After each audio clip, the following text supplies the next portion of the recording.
জয় শ্রীকৃষ্ণ। রাধে রাধে। বন্ধুরা, আগামীকাল ফাল্গুন মাসের প্রথম বুধবার, তাই অবশ্যই আমাদের কালকের দিনে প্রভু শ্রী গণেশের আশীর্বাদ নেওয়া দরকার। এতে নতুন মাস আমাদের জীবনে অর্থ, সুখ, শান্তি, সৌভাগ্যে ভরিয়ে দেবে। কারণ প্রভু শ্রী গণেশ হচ্ছেন বুদ্ধি, যশ, মান, সম্মান, অর্থ এবং প্রথম পূজ্য দেবতা। তাই কোনো কিছু শুরু করার আগে প্রভু শ্রী গণেশের আশীর্বাদ কিন্তু আমাদের অবশ্যই নেওয়া দরকার। আর যেহেতু কিছু দিন পরেই মহাশিবরাত্রি আসছে, তাই মহাদেব এবং মাতা পার্বতীর প্রিয় পুত্র প্রভু শ্রী গণেশের আশীর্বাদ কাল নিলে মহাদেব এবং মাতা পার্বতীর কৃপা আমাদের ওপর বর্ষিত হবেই। এছাড়া শাস্ত্র বলছে যে যেই বাড়িতে মা লক্ষ্মীর সাথে প্রভু শ্রী গণেশেরও আরাধনা করা হয়, সে বাড়িতে সদৈব সুখ, শান্তি, অর্থ, সৌভাগ্যে ভরা থাকে। তাই এর জন্য বন্ধুরা দেখবেন যে পয়লা বৈশাখ গৃহপ্রবেশ বা কোনো শুভ কার্যের আগে শ্রী গণেশ এবং মা লক্ষ্মীর আরাধনা একসাথে করা হয়।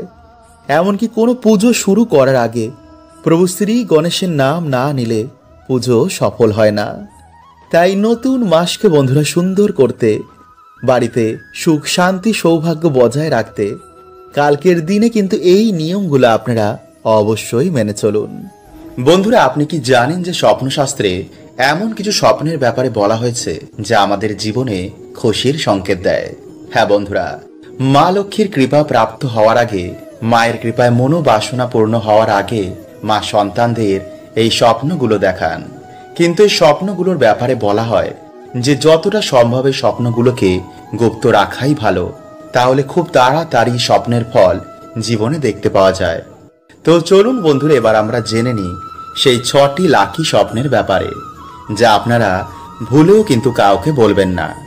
তো নমস্কার বন্ধুরা, আমি রাজু, আর আমাদের চ্যানেলে আপনাদের স্বাগত। তার আগে বন্ধুরা, ভিডিওটি একটি লাইক করে কমেন্টে হর হর মহাদেব ও জয় শ্রীকৃষ্ণ অবশ্যই লিখুন।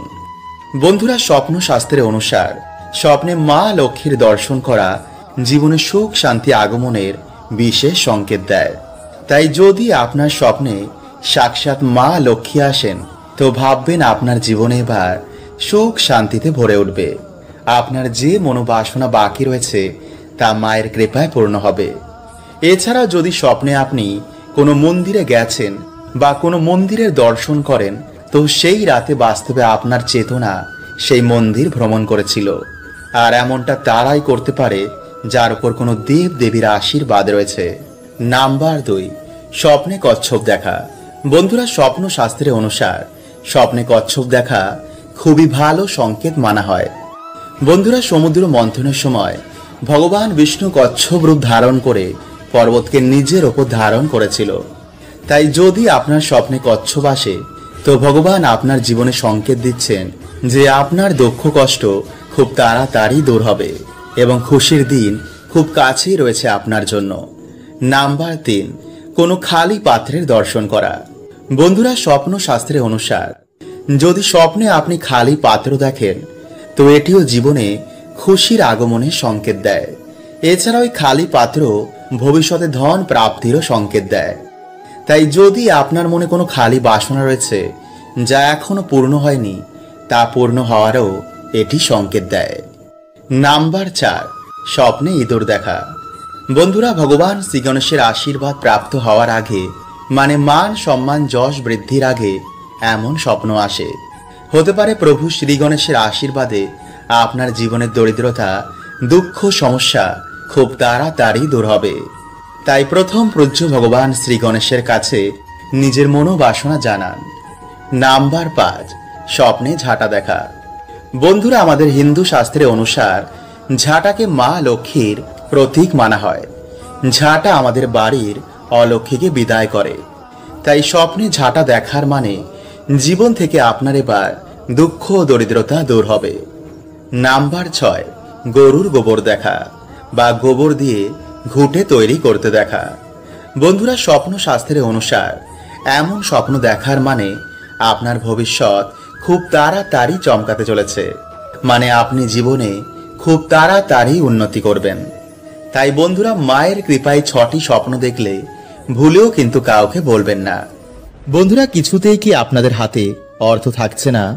বাড়িতে কি প্রায় আপনাদের ঝগড়া ঝামেলা লেগেই রয়েছে? রোগ ব্যাধি কি আপনাদের পিছন ছাড়ছে না? তো বন্ধুরা, কালকে মানে গণেশ চতুর্থীর দিন আপনারা গরু বা কুকুরকে এই খাবারটি খাইয়ে দিন। দেখবেন বন্ধুরা, যে প্রথম পূজ্য ভগবান শ্রী গণেশের আশীর্বাদে আপনাদের জীবন থেকে সকল সমস্যা, সকল বিপত্তির কেমন নাশ হয়েছে। কারণ বন্ধুরা, যার উপর ভগবান শ্রী গণেশের আশীর্বাদ থাকে তার ওপর সকল দেব দেবীর আশীর্বাদ হয়ে যায়। কারণ আমাদের হিন্দু শাস্ত্র অনুসার 5 জন প্রধান দেবতাদের মধ্যে শ্রী গণেশ অন্যতম। কোনো কাজ ভগবান শ্রী গণেশের আশীর্বাদ ছাড়া কখনো সম্পন্ন হয় না। তাই এর জন্য প্রত্যেক পুজোর আগে, প্রত্যেক যজ্ঞের আগে ভগবান শ্রী গণেশের নাম অবশ্যই নিতে হয়। কারণ ভগবান শ্রী গণেশ হলেন যশ, সাফল্য, সুখ, শান্তি, মহাশক্তি ও সমৃদ্ধির দেবতা। এছাড়াও তিনি শিক্ষা, জ্ঞান, মেধা, প্রবল ইচ্ছা শক্তি, বুদ্ধি, সাহিত্য ও সময়ের দেবতা। সুতরাং বন্ধুরা, আপনারা বুঝতেই পারছেন যে জীবনে সুখে থাকতে আমাদের ভগবান শ্রী গণেশের আশীর্বাদ নেওয়াটা অত্যন্তই জরুরি। তাই বন্ধুরা, সকল দেবতা ভগবান শ্রী গণেশকে প্রথম পূজ্যের বরদান দেন। তার পুজো ছাড়া কোনো দেবতা সেই বাড়িতে নিবাস করেন না। তাই আপনি যতই পুজো পাঠ করুন না কেন, যদি ভগবান শ্রী গণেশের আশীর্বাদ না নেন তো কোনো দেবতা আপনার বাড়িতে কখনো প্রবেশ করবে না। তাই বন্ধুরা, ভগবান বিশ্বকর্মা তাকে দিয়েছিলেন পাশ, অঙ্কুশ, পরশু ও পদ্ম, নানা রত্ন অলঙ্কার ও সুন্দর বসনে সর্বাঙ্গ সুন্দর করেছিলেন ভগবান বিষ্ণু ও ভগবান শঙ্কর, এবং পৈতে দিয়েছিলেন গৌতম মুনি। তাই বন্ধুরা, ভিডিওটি একটি লাইক করে কমেন্টে হর হর মহাদেব ও জয় শ্রীকৃষ্ণ অবশ্যই লিখুন, এবং তার সাথে আপনারা একবার বলুন জয় শ্রী গণেশের জয়। বন্ধুরা, কালকের দিনে আপনারা সবার প্রথমে ভগবান শ্রী গণেশের পুজো অবশ্যই করবেন। তারপরে আপনারা দিনটি শুরু করুন। ঘুম থেকে উঠেই আপনারা সবার প্রথমে ওম গণ গণপতায় নমঃ এই মন্ত্র পাঠ করবেন। এরপর বন্ধুরা, আপনারা রুটি ও মিষ্টি ভগবান শ্রী গণেশের নামে ভগবানকে প্রণাম করে তার উপর দূর্বা দিয়ে আপনারা মনে মনে বলবেন, হে প্রভু, হে দয়ার সাগর, হে করুণাকর, আমি তোমার নামে এই অবলা প্রাণীদের এই খাদ্য দান করছি। প্রভু, যদি আমার কোনো ভুল হয়ে যায় তুমি আমাদের ক্ষমা করো, এবং আমাদের জীবন থেকে দুঃখ দরিদ্রতা প্রভু তুমি চিরতরে দূর করো। যারা পড়াশোনা করছেন তারা ভগবানের কাছে বিদ্যা বুদ্ধি চাইবেন, এবং যারা চাকরি খুঁজছেন, যারা কিছুতেই চাকরি পাচ্ছেন না, বা যারা ব্যবসায় উন্নতি করতে চান এবং যারা আর্থিক উন্নতি করতে চান, তারা ভগবানের কাছে তাই চাইবেন। এরপর আপনার সেই খাবারটি কোনো গরু বা কুকুরকে বা কোনো ইঁদুরকে সেটি খাইয়ে দিন। ওম শ্রী গণেশায় নমঃ।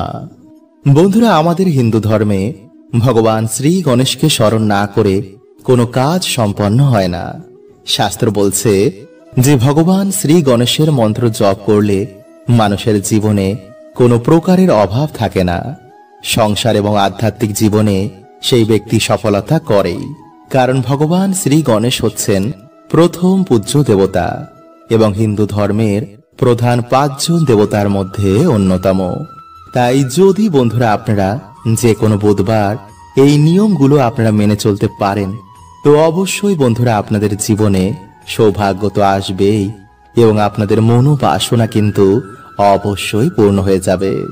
তাই ভক্তি মনে বন্ধুরা আপনারা ভিডিওটি অবশ্যই পুরো দেখুন, এবং ভিডিওটি বন্ধুরা আপনারা একটি লাইক করে কমেন্টে আপনারা বলুন জয় শ্রী গণেশের জয়।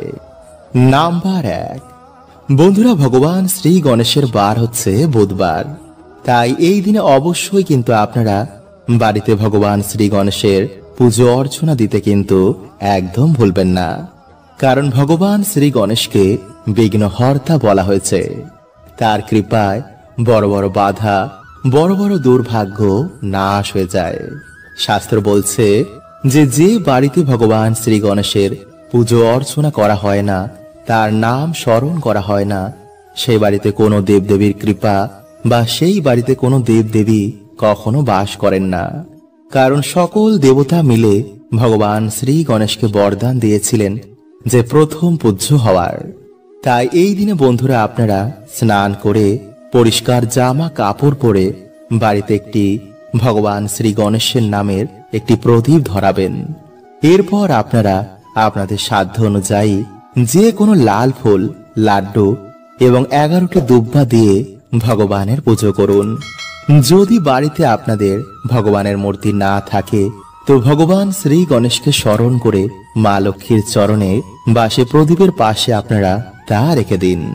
নাম্বার 2, বন্ধুরা এরপর আপনারা হাত জোর করে ভগবানকে বাড়িতে আসার আপনারা অবশ্যই আমন্ত্রণ জানান। আপনাদের দুঃখ কষ্ট, আপনাদের যা মনোবাসনা রয়েছে ভগবানকে জানান এবং তারপর আপনারা ভগবান শ্রী গণেশের যে কোনো মন্ত্র আপনারা 11 বার জপ করুন।